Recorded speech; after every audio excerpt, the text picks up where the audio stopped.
नमस्कार, मैं हूं ज्योति प्रकाश रंगा और आप देखना शुरू कर चुके हैं आरएम न्यूज़ बीकानेर। मेरे यूट्यूब चैनल ज्योति टाइम्स को भी आप सब्सक्राइब कर लीजिए, क्योंकि बीकानेर की सबसे ताज़ा खबरें मैं आप तक पहुंचाता हूं। पहले सब्सक्राइब करें और फिर आगे बढ़े। देखें क्या रहा बीकानेर में दिन भर खास। ऊर्जा मंत्री हीरालाल नागर पहुंचे बीकानेर। कहा, उपभोक्ताओं को बिना किसी टिपिंग के किफायती बिजली मिले।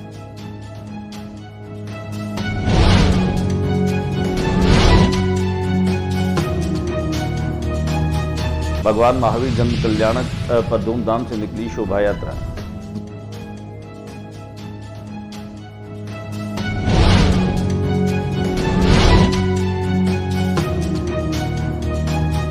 भारत मुक्ति मोर्चा, राष्ट्रपति सेवक मोर्चा ने ईवीएम मशीन के विरोध में किया प्रदर्शन।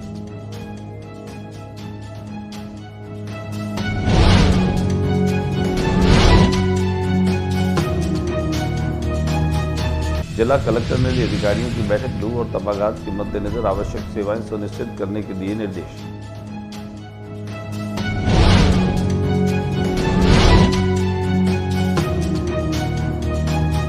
जोधपुर विद्युत वितरण निगम कर्मचारी मजदूर संघ द्वारा ऊर्जा मंत्री को दिया ज्ञापन।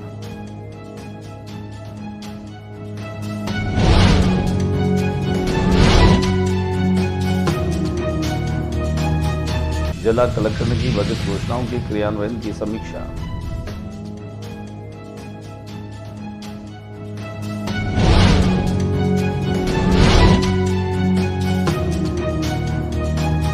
मेडिसिन विंग का बाबा बालक नाथ ने किया निरीक्षण।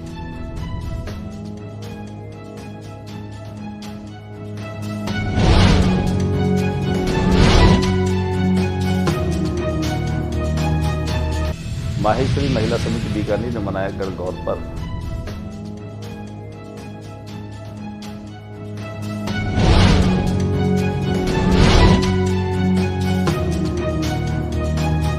डाल लेते हैं एक नजर। राज्य सरकार में ऊर्जा मंत्री हीरालाल नागर बीकानेर में पहुंचे। बीकानेर पहुंचने के साथ ही उन्होंने पत्रकारों से भी बातचीत की। पत्रकारों से बातचीत के दरमियान उन्होंने कहा कि मुख्यमंत्री भजन लाल सरकार खासतौर से इस बात को लेकर के और बहुत गंभीर है कि उपभोक्ताओं को बिना ट्रिपिंग के बिजली मिले और किफ़ायती दरों पर भी मिले। राजस्थान बिजली में और ऊर्जा में आत्मनिर्भर बने, इसके लिए प्रयास किए जा रहे हैं। नागर ने यह बात बीकानेर प्रवास के दौरान पत्रकारों से कही। उन्होंने कहा कि प्रदेश में बिजली के तंत्र को मजबूत करने से सरकार के प्रयासों में विद्युत निगमों कार्मिक महत्वपूर्ण भागीदार है। कार्मिकों के सहयोग से ही राज्य सरकार ऊर्जा के क्षेत्र में सुदृढ़ीकरण की दिशा में आगे बढ़ रही है। उत्पादन के क्षेत्र में भी जो संयुक्त उद्यम MOU किए गए हैं वे NTPC, पावर ग्रिड, कोल इंडिया सहित प्रतिष्ठित केंद्रीय उपक्रमों के साथ में किए गए हैं। इससे प्रदेश की बढ़ती ऊर्जा की मांग को बेहतर वित्तीय प्रबंधन के साथ में पूरा किया जा सकेगा। देखिए क्या कुछ कहा ऊर्जा मंत्री हीरालाल नागर ने। उसको लेकर के हमने तैयारियां की है। उसका जायजा लेने के लिए हर जिले में जाकर के एक बैठक करके वहाँ के जनप्रतिनिधि फीडबैक लेकर के कोई समस्या है तो उनका त्वरित समाधान हो, ताकि हम किसानों को, आम नागरिकों को अच्छी बिजली आने वाली गर्मी में दे सकें। इसको लेकर के हर जिले में जा रहे हैं और वहाँ का फीडबैक लेकर के अधिकारियों के साथ जिले में बैठक लेकर के और उसका समाधान करने का प्रयास कर रहे हैं। और उसी निमित्त आज ये बीकानेर का मेरा दौरा है, चूरू का है।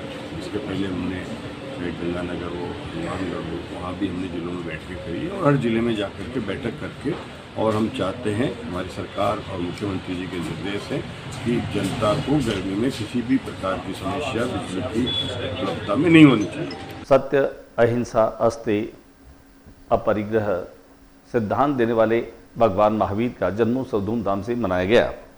जी और जीने दो का संदेश देने वाले भगवान महावीर की जयंती पर गुरुवार को श्रद्धा भाव और उत्साह से मनाई गई। भव्य शोभा यात्रा भी निकाली गई।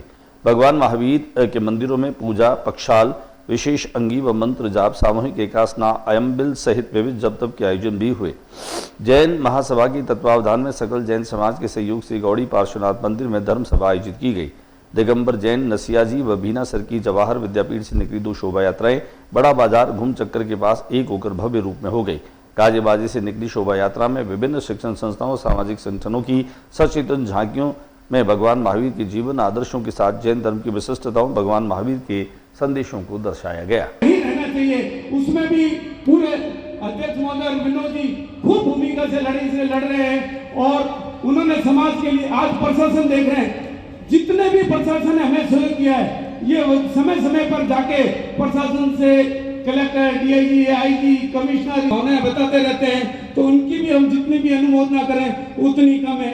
और आप सभी लोग पधारें उनके लिए। भारत मुक्ति मोर्चा, राष्ट्रीय पिछड़ा वर्ग मोर्चा ने ईवीएम मशीन के विरोध में आज प्रदर्शन किया। भारत मुक्ति मोर्चा, राष्ट्रीय पिछड़ा वर्ग मोर्चा, बुद्धिस्ट इंटरनेशनल नेटवर्क के द्वारा आयोजित राष्ट्रव्यापी जेल भरो आंदोलन के तहत बीकानेर जिला मुख्यालय पर प्रदर्शन कर जिला कलेक्टर को राष्ट्रपति के नाम ज्ञापन सौंपा। उन्होंने अवगत कराया कि लोकतंत्र एवं मताधिकार के मौलिक अधिकार की रक्षा हेतु चुनाव प्रक्रिया में सुधार, भारत की समस्त जनता की भावना के विरोध में जबरन चुनाव प्रक्रिया में अनिवार्य रूप से असंवैधानिक ईवीएम मशीन का उपयोग किया जा रहा है। आइए हम आपको दिखाते हैं इस विरोध प्रदर्शन की कुछ संपादित तस्वीरें। बीकानेर के जिला कलेक्टर नम्रता वृष्णि ने अत्यावश्यक बैठक ली। बैठक के दरमियान उन्होंने लू, बैठक, तापाघात और मद्देनजर आवश्यक दिशा निर्देश दिए। लू और तापाघात के मद्देनजर सभी आवश्यक व्यवस्थाएं सुनिश्चित करने के भी निर्देश दिए। गुरुवार को कलेक्ट्रेट सभागार में आयोजित बैठक के दौरान जिला कलेक्टर ने कहा कि मनरेगा कार्यस्थलों पर छाया, पानी और दवाइयों की पर्याप्त व्यवस्था रहे।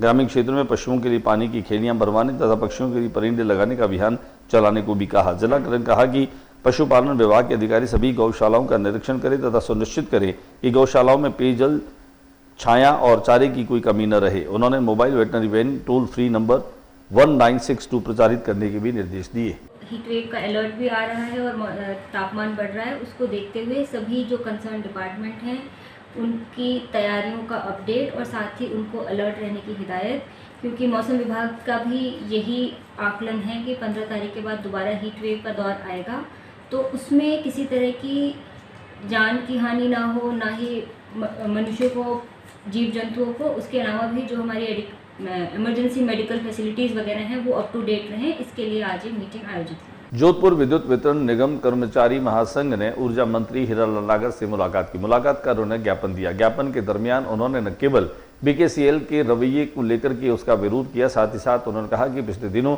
102 कर्मचारियों को यहां से बाहर स्थानांतरित कर दिया गया, जिनमें 17 कर्मचारी ऐसे थे जिन्हें संभाग से बाहर स्थानांतरित किया गया। कुल मिलाकर के कहा जा सकता है कि इस तरह का यह कार्य जो है वो विभाग में पहली बार हुआ, जिसका विरोध जो है वह संघ कर रहा था। उन्होंने अपनी 11 सूत्री मांग पत्र जो है वो ऊर्जा मंत्री को सौंपा। जिला कलेक्टर ने बजट घोषणाओं की क्रियान्वयन की समीक्षा ली। जिला कलेक्टर श्रीमती नम्रता वृष्णि ने गुरुवार को कलेक्ट्रेट सभागार में आयोजित बैठक के दौरान वित्तीय वर्ष 2025-26 के बजट भाषण के दौरान की गई घोषणाओं की क्रियान्वयन की स्थिति की समीक्षा की। उन्होंने कहा कि बजट घोषणाओं का समयबद्ध क्रियान्वयन हमारी सर्वोच्च प्राथमिकता है, इसमें किसी भी स्थिति में ढिलाई बर्दाश्त नहीं की जाएगी। उन्होंने भू आवंटन से जुड़े प्रकरणों की प्रगति के बारे में भी जाना और कहा कि भूमि आवंटन से जुड़े कार्य अनावश्यक लंबित न रहे। दिखाते हम आपको इस समीक्षा बैठक की कुछ तस्वीरें। सीएम मुंद्रा चैरिटेबल ट्रस्ट के माध्यम से बीकानेर की पीबीएम परिसर में ही मेडिसिन विंग का निर्माण करवाया गया है। मेडिसिन विंग के निर्माण के साथ ही जैसे उसका वास्तु पूजन और उसके भूमि पूजन की बात तो हुई, लेकिन अभी सरकार को हस्तांतरित होना यह बाकी है। इस मेडिसिन विंग को देखने के लिए तिजारा अलवर के विधायक बाबा बालक नाथ भी पहुंचे। बाबा बालक नाथ के साथ में बीकानेर पश्चिम विधानसभा क्षेत्र से विधायक जेठानंद व्यास भी मौजूद रहे। वहीं जिला उद्योग संघ के अध्यक्ष डीपी पचीसिया के निर्देशन में उनके नेतृत्व में मेडिसिन विंग का जब निरीक्षण किया गया तब बाबा बालक नाथ ने कहा कि मुंद्रा परिवार और ये ट्रस्ट जो है वो आने वाली कई सदियों के लिए अमर हो गया। उन्होंने अस्पताल के निर्माण को देख करके और यहाँ की सफाई, स्वच्छता और सुरक्षा को लेकर के कहा कि वे अपनी तरफ से पूरे प्रयास करेंगे कि सरकार इसको प्राथमिकता से अपने संज्ञान में रखे।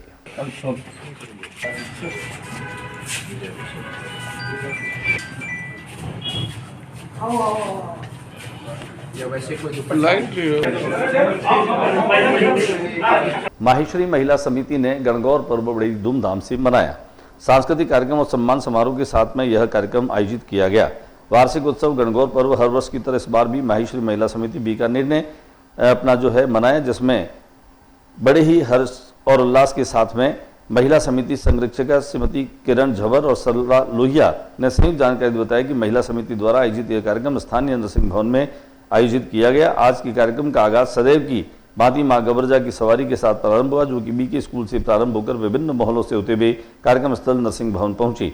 इस सवारी में मां गबरजा खुली जीप में विराजमान थी। वहीं महिला समिति के सभी सदस्य एक जैसी साड़ियां पहने हुए मां गबरजा के आगे ढोल तथा ताशे की धुन पर नृत्य करते हुए गणगौर के गीत गाते हुए चल रही थी।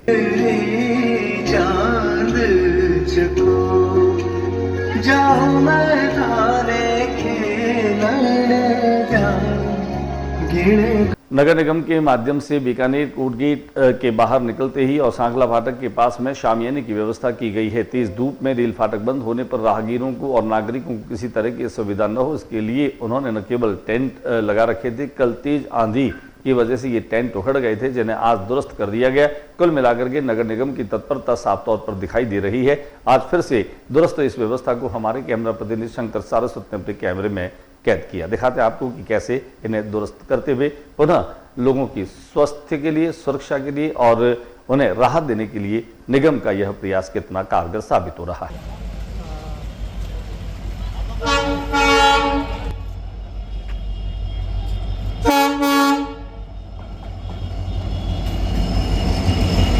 आज के बुलेटिन में बस इतना ही। अगले बुलेटिन में नई गतिविधियों के साथ इस अवैसी चैनल पर फिर मुलाकात होगी। न्यूज रूम से ज्योति प्रकाश रंगा को इजाजत दीजिए, लेकिन जाने से पहले निवेदन मेरा कि एक बार फिर से ज्योति टाइम्स मेरा यूट्यूब चैनल है, इसको सब्सक्राइब कर लीजिए और मुझे अपना प्यार, अपना स्नेह दीजिए। और अगर आपको लगे तो मुझे सुझाव भी दीजिए कमेंट्स के माध्यम से, और ज़्यादा इसको शेयर भी कीजिए। नमस्कार।